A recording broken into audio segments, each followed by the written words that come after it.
Ahoi! Mõtlesin, tulen vaatan jälle töökotta, sest et ma tean, et siin on midagi põnevat juhtumas ja eriti veel on uudised Eesti kiirendusmaastikul, sest meil teadaolevalt neid OL autosid on alati olnud niisugune 1–3 autot, siis järgmine aasta võib olla neid natuke rohkem rajal ja ühega me just alustasime siin tööd, et see saaks järgmiseks aastaks konkurentsivõimeliseks.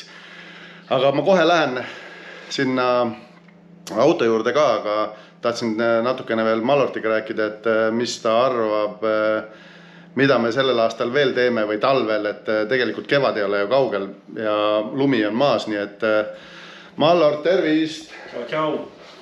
No räägi meile, on see aasta tegemist ka niisugust põnevat, mida me saame näidata ka siin oma fännidele. Ma tean, et Tõnis on meil eriti populaarne ja tema paat juba sõidab, et ma juba nägin videosi, et Emajõe peal nokk püsti läks.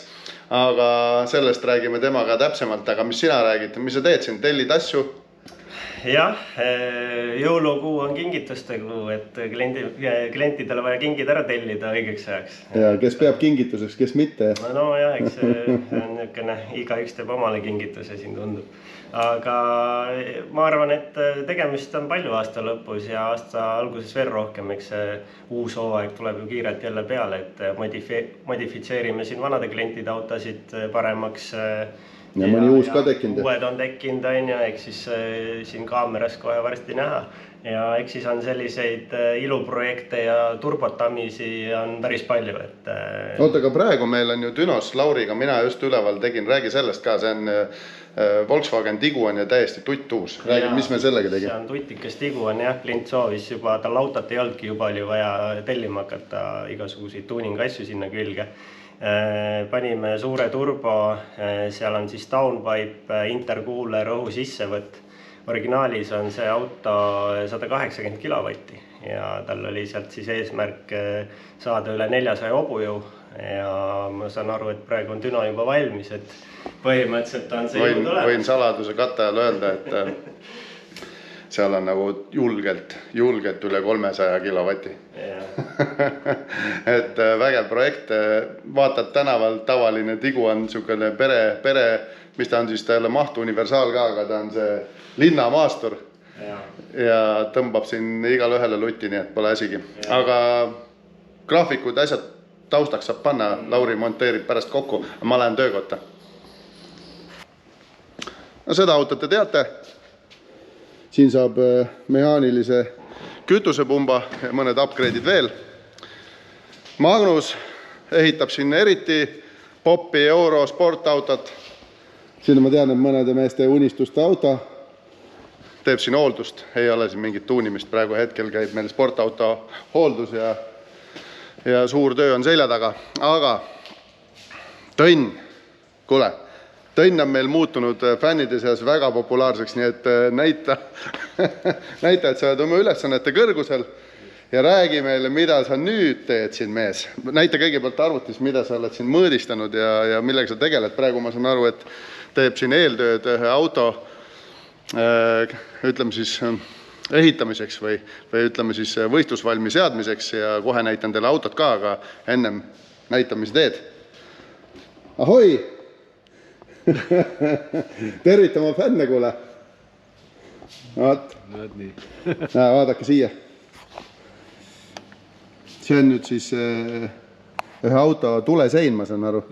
Käigukast on siis sealpool ja tulesein ja mida sa teed? Räägi.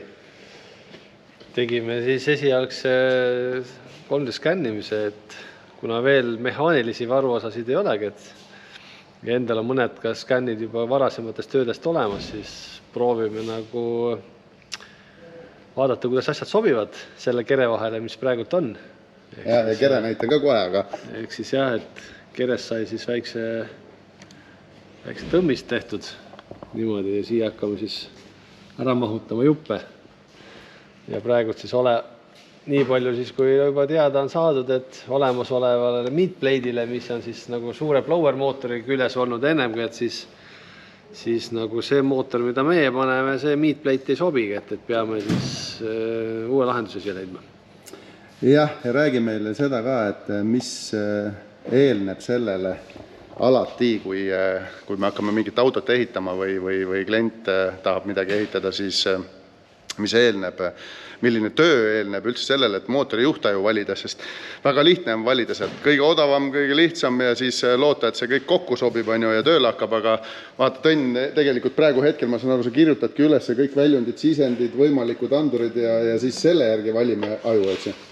Jah, et midagi nagu puudu ei jääks, et pärast upgrade'ida on mõnes mõttes nagu raskem, sest see aju hind on nagu ühekordne investeering ja pärast on muidugi jah, siis on juba rahakotiga lihtsam väiksemaid investeeringuid sinna juurde lisada, aga kui ühe korraga saab kõik asjad nagu ära tehtud ja näiteks ka juhtmestiku ettevalmistuse või eelvalmiduse juba valmis veetud, et sa tead, et praegu võib-olla selle anduri jaoks ka, et seda raha ei ole ja vajadust ei olegi, aga tulevikus võib tekkida ja siis on juba see juhas juba isegi valmis. Kui sul anduri vajadust ei teki, võib tekkida vabalt mingisuguse solenoidi või mingisuguse asja juhtimiseks vajadus, aga põhimõtteliselt teed arvutis, sul praegu ees ei ole, sa teed arvutis mootori juhtaju valiku, siis hakkad üles kirjutama, nüüd vaatad väljundid ja sisendeid, Altechil on see väga mugavalt siin, ütleme, softis olemas. Mille sa valisid, räägi seda ka? Mille ma valisin? R5. No praegu läheb ikkagi jah, selles mõttes, kui on ikkagi võidusõidu asi, siis Haldechi R5 on nagu küll max out, aga see võimaldab ka max out võimalusi autolegi. Jah, õige. Et seal ei jää nagu midagi nagu juhtmete ja sisendite väljundite taha, et ei on siin piusti ja sisendeid. Siin on ju topeltpiustid. Topeltpiustid lähevad siia peale, et kui ikka 2000 jõudu tahad saada, siis peab neid sinna pritsijaid peab ikka mitu tükki olema rivis. Jah, ja miks küsitakse, et miks neid andureid palju vaja on, et tegelikult on üks asi on see turvalisus, ma saan teha turvafunktsioone, me saame iga sõidu järel monitoorida, mis siis juhtus, aga andurite vajalikkus minu arust on ka see, et kuna kiirenduspordis need sõidud on hästi lühikesed ja neid on vähe, siis et võimalikult palju infot saada kätte ja siis pärast Tõnn istub jälle pikali läpakas kõhu peal ja siis leidsin, mis viga oli. Nii tegelikult, selle pärast on tegelikult see. Ega ükski andur ei välista, et sõita ei saa, aga pärast on hea diagnoosida, kui ikkagi midagi juba, ei teagi kuski, mingi viga tuli. Ja ei pea alati viga ka olema, tegelikult enamjaolt läheb neid vaja selleks, et autot kiiremaks teha.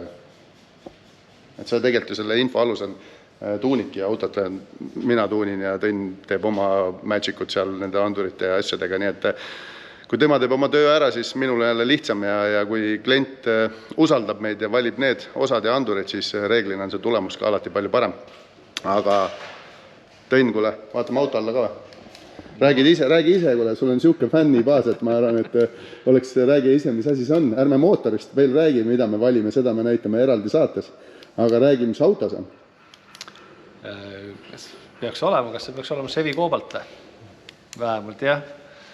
Siiamaani ta on nagu omaniku ja minu nagu mäletamist mööda sellise nimega ta sõitnud. Ja see on meie vana konkurendi auto. See kuulus Latte Niskavaarale, kunagi tervitused talle. Vaata seal inglise keele subtiiter on algu, eesti keeles aru ei saa. Ja see auto on tema käes olnud alates 2009, meie konkurent on ta olnud siis 2012 alates, on ju. Ja peaaegu lõpuni välja, tema lõpetas isegi paar aastat hiljem kui meie, nii et auto sattus nüüd meie kätte tänu sellele, et meile tekkis üks klient, kes soovis ka kiiresti sõita, et Tõnn teeks talle äged auto ja otsisin talle kere ja Late müüs selle ilusti lahkelt maha. Ja nüüd me hakkame sinna peale ehitama hoopis teistsugust tehnikat. Kui siin algselt oli, siin oli suur bloweriga mootor ja ta sõitis vanasti erinevaid klassi seal alates OL-is kuni seal Super Pro Streetini ja lõpetas oma karjääri üldsegi Doorslammeris, kus sõidetakse 200 meetrit. Nii et igasuguseid klassi on see auto sõitnud ja see omanik on tegelikult väga kogenud, aga meie ei ole vanakooli mehed, meie ei kasuta vabalt hingavat karburaator V8-id ja veel enam suuri blowereid siin Eestis, et see on täiesti võimatu seda siin maha panna ja sellist tiimi ei ole, kes seda autot suudaks hallata. iga sõidu järel need klappe reguleeriks ja seda mootorit lahkaks, nii et me teeme siia oluliselt moodsama tehnika. Võib öelda, et sinna suunda, kus me oleme ise harjutanud ja kogenud, on ju, laome sinna palju elektroonikat ja teeme selle auto selliseks, et temaga oleks võimalik sõita ka nii, et ei oleks suurt tiimi kaasas ja peame tegema ka piisavalt suure varuga, et ei vajaks iga stardi järel suuremat hooldust, remonti. Vähemalt nii on ideaalis see nagu mõeldud, aga kuidas see läheb, seda näeme juba suvel. Nii et auto on siin.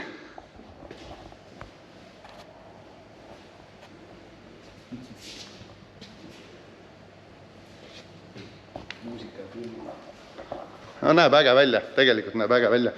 Ta on küll palju vatti saanud, on sõitnud, aga auto iseenesest on aus. Suured rattad on all, siia saab 34 tolli ka alla panna, 17 tolli lai ja 16 tolli välja peal. Korralik tagasild. Kere tahab muidugi natukene hooldust ja värvi kindlasti, aga puuri ja raua pool on täiesti suure potentsiaaliga, nii et vaatame, kuidas selle auto elama saab. Olge teie tublid, ma tulen tagasi, kui jälle midagi näidata.